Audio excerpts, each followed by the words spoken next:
哈弗 H5 巨无霸王者归来，空间比大众途观 L 还要大，动力比本田 CR-V 还要强。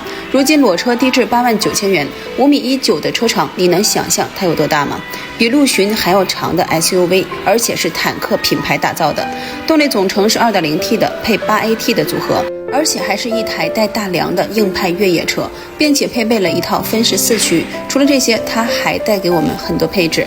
本期推荐配置是2024款的 2.0T 自动四驱的创领汽油版本，224匹的大马力，380牛米的扭矩，最高车速170，综合油耗在10.03升。配置方面，像360全景影像、定速巡航、语音控制、手机互联等都有配备。新车落地是10.20万元左右，首付1分钱不用交，67月还本金1700元。新车落您个人户，4S店提车，电池电票。喜欢这款车的可以点关注，或者是视频下方留言。